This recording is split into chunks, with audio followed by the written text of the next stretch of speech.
Lesson 2, Getting Started. What papers should you send and where? The call for papers.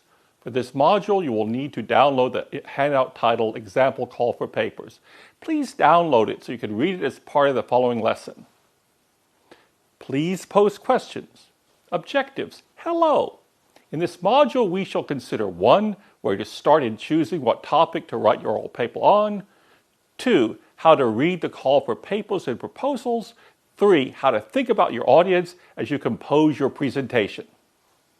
Task. Young scholars should start out writing on a subject they know well and have written about before. So, imagine Jackie Ma wanted to give you 1 million RMB to produce a 20-minute conference talk in just 1 week. Give 2 subjects or papers, projects you can immediately start working on. What were your 2 examples? Getting started. Most graduate students start by giving papers rooted in a course they have already taken or in a project they were involved in. Often graduate students will turn a section or chapter of a dissertation into a paper for presentation. My first paper in classics grew out of a course on Virgil's Aeneid, and my first paper in archaeology grew out of an excavation I participated in located in southern Italy. The first workshop I gave grew out of my work in creating online courses, and it involved teaching teachers how to create videos using inexpensive Macintosh software. Now pick your conference carefully.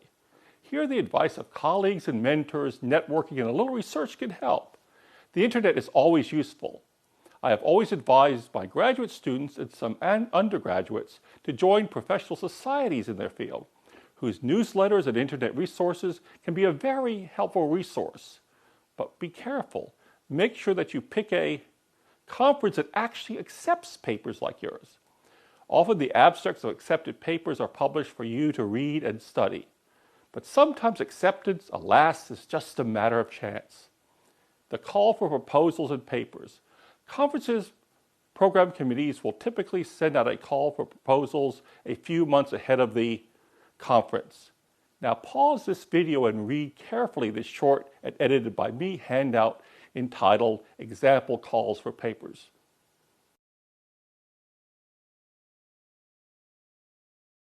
Have you read the calls for papers carefully?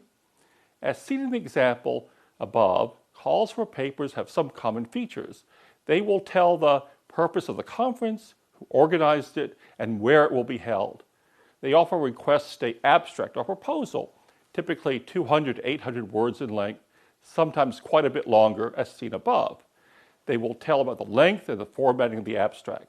They will provide the dates for submission and the acceptance of abstracts. Make sure you read all the directions in the call for papers very carefully. The word limit may or may not include bibliography, as here. There may be a specific way bibliography is to be cited within the abstract. There may be other formatting rules which a profession uses, such as the SME, Society for Mechanical Engineers guidelines. The margins may have to be a certain size. Often you must make sure your name is not in the body of the abstract, since the judges, in theory, should not know whose work they are judging. Sometimes conferences will collect abstracts and post them so that those attending the conference can better select which papers they wish to attend. You may be asked to define your paper's subject area so that your paper can be part of the right track. That is, a series of paper sessions on similar themes. You may be asked if you will use multimedia during your presentation. As noted before, you may have the option of submitting 4 or more abstracts to create a whole panel on one topic. For example, 5 papers on the Dream of the Red Chamber. For a panel proposal, you will need to submit all the abstracts for the papers of the panel at once. Often the date for the acceptance of panels is a month earlier than the due date of the submission of abstracts for individual papers. The logic is that if your panel is turned down, you can still submit your own individual paper. The title of the paper should be informative, but often in humanities, speakers like to add some humor.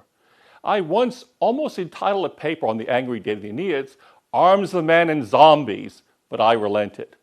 Increasingly, abstracts are submitted electronically, often in docx or PDF format. Some more elite, specialized conferences will publish their own conference proceedings, and submitted papers are often considered for publication.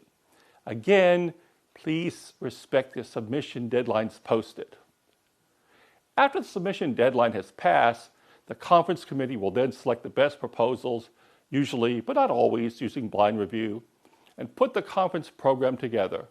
Be aware that when you submit to a conference, there are different acceptance rates. For example, the Society for Classical Meetings, at which publishers and future employers meet, probably rejects 60% or more of the abstracts submitted.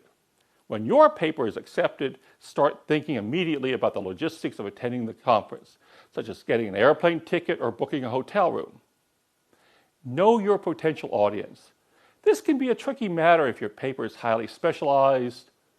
For example, I'm a senior classics scholar, but when I go to our Society for Classical Studies meetings, most of the papers presented I can only vaguely follow because I am not an expert in that particular author, text, historical period, and so forth. In my opinion, it is good when composing your abstract and final presentation to make some attempt to provide matter of interest to the non-specialist and connect to the needs of your audience. Summary. 1. Choose a topic that you've already worked on in a class, seminar, or project. 2. Most conferences put out a call for papers which gives detailed information about the conference, what sort of papers it is looking for, and the requirements for the submission and presentation. 3. Pay close attention to the details of the call for papers and respect the deadlines. 4. The audience for your paper can vary wildly depending on the subject and the nature of the conference. It is generally a good idea to have information in the paper that would be of potential interest to individuals who do not work in your area of study. Please post questions if you have them.